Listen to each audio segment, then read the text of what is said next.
Buenas una vez más, aquí estoy con el octavo tutorial y en este caso les voy a hablar de los amplificadores operacionales.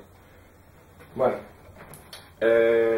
los amplificadores operacionales suelen ser circuitos integrados en los que tenemos una serie de etapas de amplificación hechas con transistores y se caracterizan básicamente porque tienen una impedancia de entrada muy alta, bastante alta. Así que nos interesa bastante tener una impedancia de entrada muy alta. Tiene una impedancia de salida bastante baja y una ganancia muy alta comparada con los transistores. Si decíamos que con un transistor VJT podíamos tener una beta de alrededor de 400, 500, 200, dependiendo del transistor, la ganancia en un operacional suele ser de los 100.000, incluso hasta 1.000.000, que es mucho. Luego, el operacional siempre está, normalmente está mayor limitado en ancho de banda que un transistor, dependiendo del transistor. Claro, si hablamos de transistores de radiofrecuencia, tienen mucho mayor ancho de banda, y además hay operacionales con ancho de banda. Pero lo normal es que encontremos operacionales que no sean demasiado caros, de 1 MHz, como mucho, 1 MHz. Y a partir de ahí, de ese ancho de banda que está especificado en el datasheet, no les he hablado del datasheet antes, pero el datasheet es donde se muestran todos los datos de un componente. Es decir, si tú compras un componente o tienes un componente, tú buscas el datasheet en internet, por ejemplo, y aparece una serie de datos en los que tenemos todo lo que sea referente a la alimentación, a cómo está hecho el integrado, bueno, no tanto eso, pero sí cómo funciona, cómo usarlo, tener circuitos de ejemplo normalmente y todas sus características. Bueno, como les decía, este es el símbolo del amplificador operacional. Como podéis ver, tiene 5 terminales. Esta sería la alimentación positiva del dispositivo, alimentación negativa, entrada no inversora, entrada inversora y salida. Vale. Normalmente se suele utilizar alimentación simétrica, es decir, aquí podemos tener más 20 y aquí tenemos menos 20, o 12 y menos 12. Es lo normal, aunque existen también operacionales que funcionan con fuentes simples. De todas maneras, siempre se puede hacer un pequeño truquillo que ya se los mostraré para utilizarlo cuando tenemos una sola fuente simple, poder usar un operacional que necesita alimentación simétrica. Bueno, ¿qué más? Primero que nada, este circuito así como está, es decir, no teniendo en cuenta la alimentación, si nosotros lo tenemos así como está, se comporta como un comparador. ¿Qué quiere decir esto?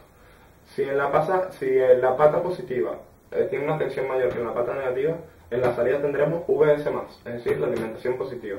En cambio, si la pata negativa es mayor en tensión que la pata positiva, tendremos en la salida VS-, menos VS, que es la alimentación negativa. Si está alimentado con más 12 voltios y menos 12, y esta es mayor que esta en tensión, tendríamos en la salida 12 voltios positivos. En cambio, si esta fuese mayor, tendríamos menos 12. Esto lo vamos a usar en el primer proyecto que usamos, el comparador, bastante interesante. Para muchas cosas nos puede servir.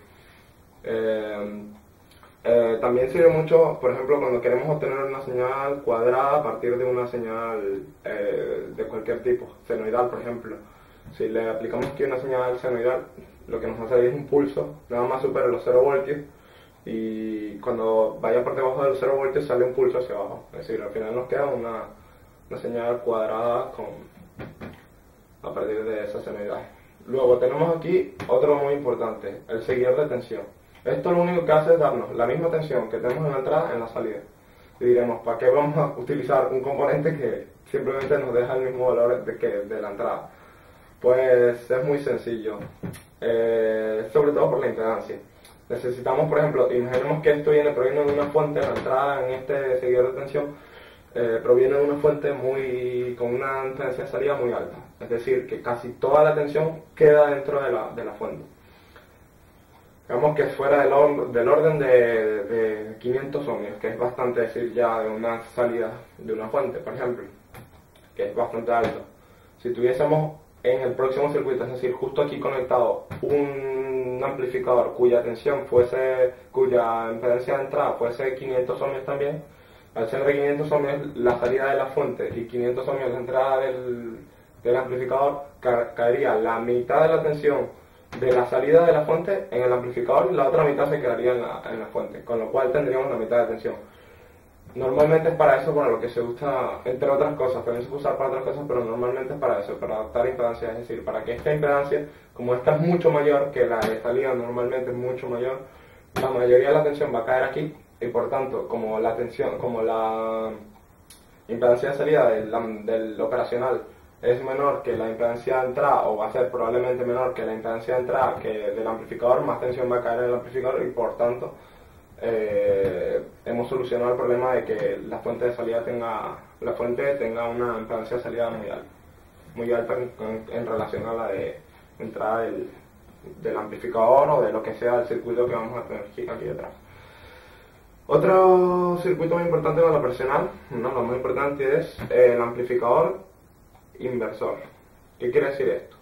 Aquí a la salida tendremos la tensión de entrada invertida, es decir, si fueran 10 voltios lo que tenemos aquí tendríamos menos 10 voltios, o mentira, dependiendo de la relación, es la tensión de entrada por una relación que proviene de estas dos resistencias, como podéis ver, Vout, es decir, la tensión a la salida es igual a menos, porque es inversor, Vin por R2 partido R1, es decir, si aquí tenemos 10K y aquí tenemos un K, la 10K entre un K es 10, con lo cual si tenemos un voltio aquí saldrían 10 voltios, ¿vale?